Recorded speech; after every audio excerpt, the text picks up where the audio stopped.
الله الرحمن الرحيم اهدنا الصراط المستقيم صراط الذين أنعمت عليهم غير المغضوب عليهم ولا الضالين آمين اللهم صل على سيدنا محمد وعلى آل سيدنا محمد بارك وسلم رب اشرح لي صدري ويسر لي أمري واحلل عقدة من لساني يفقهوا قولي الحمدللہ ہفتہ وار محفل ذکر ویسے تو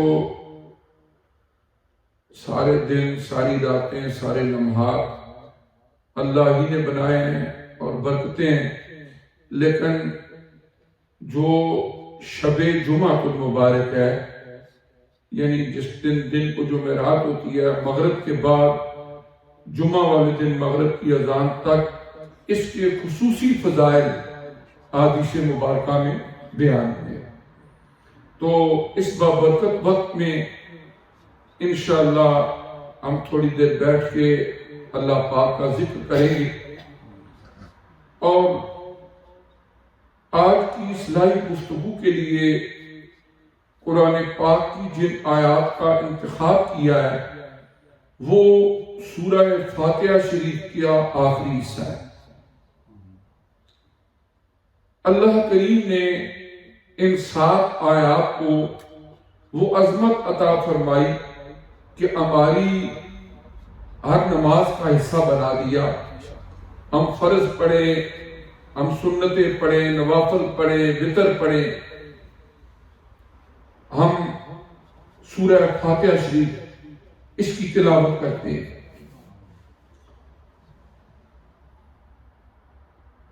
جو آیات آخری حصہ آج ہماری گفتگو کا موضوع ہے، اللہ کریم نے خود ہمیں ایک دعا سکھائی، اور جب ہم نماز پڑھ رہے ہوتے ہیں اگر ان آیات کا ترجمہ مفہوم اپنے ذہن میں رکھ کے پوری توجہ اللہ کی ذات کی طرف کر کے کہ وہ میرے ساتھ ہے، وہ مجھے دیکھ رہا ہے، وہ مجھے سن رہا ہے، اگر ہم ان آیات کی تلاوت کریں تو یقینی طور پر دین اور دنیا کی کامیابیوں کی یہ دعا ضامن ہے۔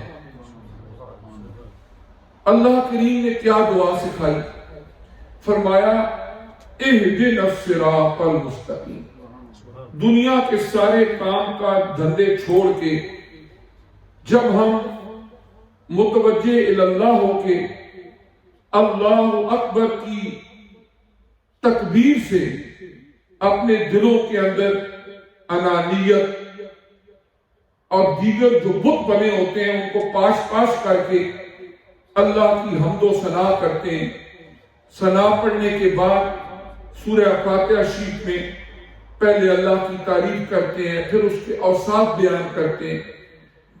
یہ کرنے کے بعد پھر اللہ پاک نے خود ہمیں ایک دعا سکھائی کہ اب تم میری بارگاہ میں ایک التجا کرو۔ وہ کیا؟ اہدنا الصراط المستقیم، اے اللہ پاک ہمیں سیدھا رستہ دکھا۔ پھر اس کے بعد اس کو مزید ایکسپلور بھی کر دیا، ڈیفائن بھی کر دیا کہ وہ سیدھا رستہ کون سا ہے۔ دیکھیں نا، اگر انسانوں کے اوپر چھوڑ دیا جائے تو ہر بندہ ہی کہے گا یہ سیدھا رستہ ہے۔ فرمایا صراط الذین انعمت علیہم، رستہ ان لوگوں کا جن پر تو نے اپنا انعام فرمایا ہے۔ اب کن پر اللہ نے انعام فرمایا؟ دوسرے مقام پر اللہ پاک نے فرمایا فَأُولَئِكَ مَعَ الَّذِينَ أَنْعَمَ اللَّهُ عَلَيْهِمْ مِنَ النَّبِيِّينَ وَالصِّدِّيقِينَ وَالشُّهَدَاءِ وَالصَّالِحِينَ وَحَسُنَ أُولَئِكَ رَفِيقًا۔ فرمایا کہ فَأُولَئِكَ مَعَ الَّذِينَ، پس یہ لوگ ان کے ساتھ ہوں گے جن پر اللہ نے انعام فرمایا۔ اور کن پر اللہ نے انعام فرمایا؟ فرمایا وہ اللہ کے نبی ہیں، وہ صدیقین ہیں، وہ شہداء ہیں، وہ اللہ کے ولی ہیں، صالح اور پرہیزگار لوگ ہیں۔ اور سورہ فاتحہ شریف میں اجمالی طور پر یہ ارشاد فرما دیا صراط الذین انعمت علیہم، کہ اے اللہ پاک جن پر تو نے انعام فرمایا ہے ان کے رستے پر مجھے ہدایت دے۔ اب ایک بات یہاں سے یہ ثابت ہوتی ہے کہ صراط مستقیم پانے کے لیے کتاب پڑھنا کافی نہیں۔ ایون ایک بندہ کہے کہ بس میرے پاس قرآن پاک ترجمے والا ہے، انگلش ٹرانسلیشن ہے، اردو ٹرانسلیشن ہے، میں نے اس کو پڑھنا ہے، ہدایت پا لینی ہے، ایسے نہیں ہے۔ اللہ پاک نے فرمایا ہدایت کے لیے میرے ان بندوں کے نقش قدم پر چلو، ان کی معیت اور رفاقت اختیار کرو، ان اہل اللہ کی کہ جن پر اللہ پاک نے انعام فرمایا ہے۔ اور دنیا کے اندر صرف کتاب پڑھ کے آج تک کوئی بندہ ہدایت کے رستے پر نہیں ہے۔ آپ سے مکہ مکرمہ کے حالات دیکھ لیں، خانہ کعبہ شریف موجود، مطاف موجود، حجر اسود موجود، صفا مروہ موجود، مینا عرفات مزدلفہ موجود، وہی تھے نا۔ لوگ کیا کر رہے تھے؟ خانہ کعبہ شریف کے اندر 360 بت کر کے رکھ کے ان کی پوجا کر رہے تھے۔ لیکن جب نبی کریم علیہ السلام تشریف لائے، کوہ صفا پہ کھڑے ہو کر آپ نے اعلان فرمایا قولوا لا الہ الا اللہ تفلحوا، کہہ دو کہ اللہ کے سوا کوئی لائق عبادت نہیں، دین دنیا کی کامیابیاں تمہارے قدم چومیں۔ تو جس نے دامن مصطفیٰ کو پکڑ لیا، آپ کی غلامی کا پٹا اپنے گلے میں ڈال لیا، پیمان وفا باندھ لیا، اللہ کریم نے انہیں صراط مستقیم سکھا دیا اور دکھا دیا۔ اگر بات وہ انڈرسٹینڈنگ تھی کہ جی میں نے کتاب پڑھنی ہے، مجھے انگلش بہت اچھی آتی ہے، میرے پاس انگلش ٹرانسلیشن ہے، مجھے کسی کی کیا ضرورت ہے۔ ابو جہل، عتبہ، شیبہ، ان کی مادری زبان عربک تھی، ان کو عربی بہت اچھی آتی تھی، بڑے بڑے وہاں پر شعراء موجود تھے، نثر نگار موجود تھے۔ بعد کی دنیا کو اجمی کہتے تھے، اجمی کا معنی ہوتا ہے گنگا۔ وہ کہتے تھے ہم ہی اہل عرب جو ہے زبان بول سکتے ہیں، باقی تو ساری دنیا گنگی ہے، زبان اہل زبان تو ہم ہیں۔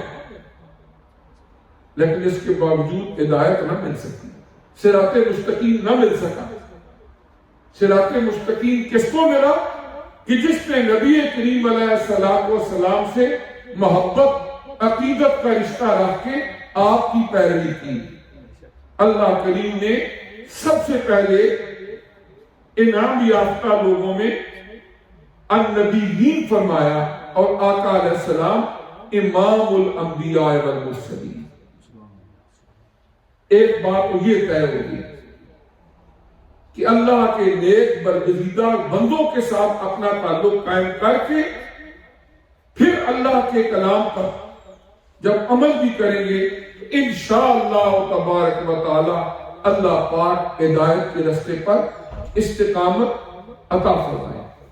حضرت علامہ اقبال رحمۃ اللہ علیہ فرمایا تھا دین وجو اندر کتب اے بے خبر، علم و حکمت از کتب دین از نظر، کہ ارے نادان بندے کہیں کتابوں میں دین تلاش نہ کرتے لگ جانا۔ بات تو عجیب لگتی ہے، دین وجو اندر کتب اے بے خبر، میری کتابوں کے اندر دین کو نہ تلاش کرنا۔ کتابوں کے اندر علم و حکمت کے موتی ملتے ہیں، لیکن دین کسی اللہ کے بندے کی فیض نگاہ سے ملتا ہے۔ دین کا آغاز ہوتا ہے ہمارے دل کے پردے جب کھلے، شرح صدر ہو، پھر دین کی سمجھ آتی ہے۔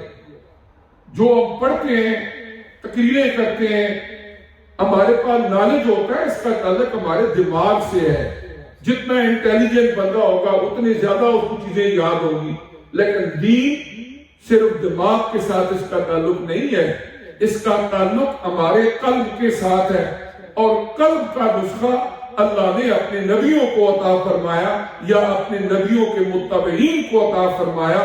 وہ خود مقلب القلوب ہے، جب تک دل نہیں پھرتے اس وقت تک دین کی سمجھ نہیں آتی.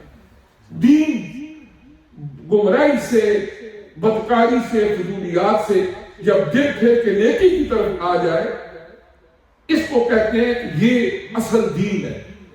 ورنہ اس وقت یہاں ہمارے حیدر خان بھائی انڈیا سے ہیں، ہندوستان کی یونیورسٹیز میں، کالجز میں بے شمار ہندو پروفیسر ہیں جو اسلامک اسٹڈیز پڑھاتے ہیں، قرآن کا ترجمہ پڑھاتے ہیں. انہوں نے ماسٹرز کیا، ایم فل کیا، پی ایچ ڈی کیا اسلامک اسٹڈیز میں. وہ سکھ بھی ہیں، وہ ہندو بھی ہیں. ایتھیسٹ لوگ جو خدا کو نہیں مانتے وہ مذہب پڑھ کے لوگوں کو مذہب بھی پڑھا رہے ہیں. ان کو قرآن کی آیتیں بھی پتہ ہیں، ان کو حدیث بھی پتہ ہیں، ترجمے بھی پتہ ہیں. صرف ذہن سے انہوں نے سارا کچھ کیا، لیکن دین نہیں ہے. دین کا آغاز ہماری انر سیلف سے ہوتا ہے، اندر سے ہوتا ہے، تزکیہ نفس سے ہوتا ہے، تطہیر باطن سے ہوتا ہے. تو اللہ پاک نے کیا فرمایا؟ اہدنا الصراط المستقیم، میری بارگاہ میں میری سکھائی دعا کرو، اے اللہ پاک مجھے سیدھا رستہ دکھا. رستہ ان لوگوں کا جن پر تو نے اپنا انعام فرمایا. پھر فرمایا غیر المغضوب علیہم ولا الضالین، جن پر تیرا غضب ہے اے اللہ ان کے رستے پہ بھی نہ چلانا. جو گمراہ ہیں ان کے رستے پر بھی نہ چلانا، ان کے رستے پر چلانا جن پر تو نے اپنا انعام فرمایا ہے. اور جو اللہ تعالیٰ کے انعام کے مستحق بن جاتے ہیں، اللہ جل مجدہ انہیں اپنے قرب کی وہ منزلیں عطا فرماتا ہے کہ وہ ساری زندگی جب اللہ کو یاد کرتے رہتے ہیں، وہ دنیا سے چلے بھی جاتے ہیں، اللہ پاک ان کی محبت لوگوں کے دلوں میں ڈال دیتے ہیں. فاذکرونی اذکرکم، اللہ اپنا وعدہ پورا کرتا ہے کہ تم مجھے یاد کرو میں تمہیں یاد کروں گا. اور اللہ پاک ان کو یاد رکھتا ہے، اور اس کی ایک نہیں لکھوں خواہ مثالیں موجود ہیں. اور جنہوں نے صراط مستقیم نہیں پایا، اللہ کو اپنی اس دنیا کی مختصر سی زندگی میں یاد نہیں کیا، دنیا کی دولتیں، محلات، لگژری زندگی، یہ فرعون کو بھی میسر تھی، یہ نمرود کو بھی میسر تھی، یہ قارون کو بھی میسر تھی. اگر اسی کو تم کہتے ہو کہ ماشاء اللہ کوٹھی کے سامنے لکھ دیا یہی کامیابی ہے، تو یہ ان سب کو ملی ہوئی تھی. لیکن نبی کریم علیہ السلام کئی دن چولہا نہیں جلتا تھا، پیٹ پہ پتھر بھی باندھنے پڑے، فاقے بھی کاٹنے پڑے. تو بات یہ ہوتی ہے کہ آدمی دنیا کی زندگی کے اندر رہتے ہوئے صراط مستقیم یہ ہے کہ ہم اپنے کمانے کے اندر بھی صراط مستقیم کو دیکھیں. ساری زندگی غریبوں کا خون چوس چوس کے، لوگوں کا حق کھا کھا کے بہت بڑی کوٹھی بنگلہ کہیں بنا لیا، سامنے لکھ لیا ھذا من فضل ربی. وہ کسی نے کہا تھا سامنے یہ جو بلڈنگ نظر آ رہی ہے یہ اپنی بلندی پہ اتر آ رہی ہے، ذرا اس کے گملوں کے پھولوں کو سونگو کہ خون غریباں کی بو آ رہی ہے. یعنی اس طرح یہ کوئی زندگی نہیں ہے مزہ کا اس بات نا. وہ کچھ لوگوں کو یہ غلط فہمی ہوتی ہے ہمارے پاس اوپر تو بڑا اللہ کا انعام ہے، اللہ سے وہ مانگے جن کے پاس کچھ نہیں ہے. اور کیا انعام ہے؟ ہمارے گھر میں 6 گاڑیاں کھڑی ہوئی ہیں، اتنی بڑی کوٹھی ہے، بنگلہ ہے، پیسہ اتنا استعمال نہیں کر، کیا مانگے؟ اللہ سے نے اتنا کچھ دیا ہوا ہے. یہ سارا کچھ فرعون کے پاس تھا، قارون کے پاس تھا، نمرود کے پاس تھا. ذلت کی موت مرے اور آخرت میں بھی ذلت ان کا مقدر بن گئی. اور جو اللہ کے بندے ہوتے ہیں وہ کہیں چٹائی پہ بیٹھے، ایک ٹائم کھایا ہو سکتا ہے دوسرے ٹائم کا کھانے کے لیے بھی نہ ہو، اللہ کو یاد کرتے رہے، بیٹھے ہیں چٹائی پہ مگر عرش نشین. اللہ نے وہ عظمتیں عطا فرماتا ہے کہ صدیاں بیت جاتی ہیں لیکن لوگوں کے دلوں میں ان کی عقیدت محبت ڈے بائی ڈے بڑھتی چلی جاتی ہے، اس لیے کہ وہ ہیں اصل اللہ کے انعام یافتہ بندے. تو یہ دنیا کی جو چند روزہ زندگی ہے، آج کل کورونا کا دور ہے، ہر روز ڈیتھ، ہر روز یہ چیزیں، اگر ہمارے دلوں کے اندر ایمان کی چاشنی اور لذت موجود ہے تو ہمیں اس سے سبق حاصل کرنا چاہیے، عبرت حاصل کرنی چاہیے. لمحے کا پتہ کوئی نہیں اور سامان 100 برس کا اور پل کی خبر نہیں۔ بندہ وہ ہے کہ جس کو کسی وقت کوئی بات کلک کر جائے اور وہ تہیہ کر لے کہ اللہ پاک آئندہ میں گناہوں سے توبہ کروں گا، سیدھے رستے پہ چلوں گا، صراط مستقیم کو پاؤں گا، اور اے اللہ میں تیرے انعام یافتہ بندوں میں شامل ہوں۔ جو اللہ کے انعام یافتہ بندے ہوتے ہیں انہی میں سے اللہ پاک نے ان کا ذکر فرمایا قرآن پاک کے 30ویں پارے میں، یا ایتھا النفس المطمئنہ۔ انہیں اللہ پاک کیا فرمائے گا؟ اے نفس مطمئن، ارجعی الی ربک، لوٹ جا اپنے رب کی طرف۔ اس نفس مطمئنہ کو کیا کہا جائے گا؟ یہ وہ نفس مطمئنہ ہے کہ جنہوں نے اللہ کی یاد، اللہ کے ذکر، اللہ کے خوف سے دنیا کی زندگی میں اطاعت الہی اور اطاعت رسول میں زندگی گزاری اور گمراہی سے اپنے آپ کو بچا کے رکھا، گناہوں کی آلودگی سے اپنے آپ کو محفوظ رکھا۔ ان کو اللہ پاک فرماتا یا ایتھا النفس المطمئنہ ارجعی الی ربک راضیۃ، ارجعی یا ایتھا النفس المطمئنہ ارجعی الی ربک راضیۃ مرضیہ فادخلی فی عبادی وادخلی جنتی۔ کیا ہے نفس مطمئنہ؟ اپنے رب کی طرف لوٹ جا۔ اور پھر اگلی بات قرآن کیا فرما رہا ہے؟ یہ نہیں فرمایا رب کی طرف لوٹ جا اور جنت میں چلا جا، نہیں، فادخلی فی عبادی، پہلے میرے بندوں کے گروہ میں شامل ہو جا، وادخلی جنتی، پھر ان کے ساتھ مل کے باجماعت جنت میں چلے جا۔ یعنی اہل اللہ کے ساتھ اللہ کے وہ نیک بندے ہر دور میں رہتے ہیں۔ آپ یہ یہاں اس حال میں بیٹھے ہوئے ہیں، یہ لائٹیں جلتی آپ کو نظر آ رہی ہیں، ٹھیک ہے، یہ فین آن کرے تو چل پڑتے ہیں۔ ایک گریڈ سٹیشن ہے، وہاں سے یہ الیکٹریسٹی آ رہی ہے، کہیں پر بھی ڈسکنیکشن نہیں ہے، اس کے بعد یہ یہاں پر پہنچی ہے، پھر یہاں پر یہ فین چلتے ہیں، لائٹیں جل رہی ہیں۔ نبی کریم علیہ السلام کی جو ذات ہے وہ منبع اور مرکز ہے ان انوارات کا، گریڈ سٹیشن ہے۔ پھر آپ سے آگے صحابہ کرام، تابعین، تبع تابعین، آج تک جتنے اولیاء اللہ گزرے ہیں اسی طرح ان سلاسل میں منسلک ہوتے چلے گئے، اور جس کو اللہ نے توفیق دی وہ روشنی ملتی رہی، قلب منور ہوتے چلے گئے، اور جنہوں نے ان سے تعلق جوڑا ان تک بھی یہ روشنی پہنچتی رہی، اور آج تک یہ سلسلہ چلتا رہے اور قیامت تک یہ سلسلہ چلتا رہے گا اور یہ روشنی پھیلتی رہے گی۔ لیکن اسی لیے اللہ پاک نے فرمایا کہ میرے انعام یافتہ بندے جو ہیں ان کے ساتھ مل جاؤ، اہل اللہ سے اپنا تعلق قائم کر لو۔ اس لیے کہ صرف اخبار پڑھ لینے سے، 2-4 آرٹیکل پڑھ لینے سے، قرآن پاک کا ترجمہ پڑھ لینے سے نالج میں اضافہ ہو جاتا ہے، معلومات میں ایڈیشن ہو جاتی ہے، لیکن ہدایت کچھ اور چیز ہے۔ ہدایت اللہ کے نیک بندوں کی فیض نگاہ سے ملتا ہے۔ یہی وجہ ہے کہ ہمیں بڑے بڑے بزرگ جو فقہ کے بڑے بڑے امام ہیں، حضرت امام ابو حنیفہ رحمۃ اللہ علیہ، حضرت امام شافعی رحمۃ اللہ علیہ، امام احمد بن حنبل رحمۃ اللہ علیہ، امام مالک رحمۃ اللہ، حضرت امام ابو حنیفہ رحمۃ اللہ علیہ، بہت بڑے فقہ کے امام، لیکن ہمیں حضرت امام جعفر صادق رضی اللہ تعالیٰ عنہ کی بارگاہ سے اکتساب فیض کرتے ہوئے ملتے ہیں۔ اور بھی سارے ایک طرف ظاہری علم تھا، لیکن اس کے ساتھ ساتھ کسی اللہ کے نیک بندے سے وہ فیوزات اور برکات بھی حاصل کرتے رہے جو دلوں کو روشن کرتی ہیں اور انسان کی حقیقی معنوں کے اندر اصلاح حال کا سبب بنتی ہیں۔ قال کافی نہیں ہے جب تک حال درست نہ ہو۔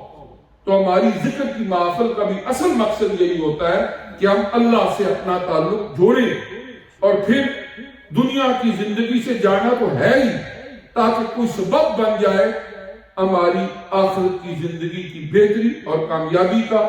اللہ پاک ہمیں توفیق عمل عطا فرمائے۔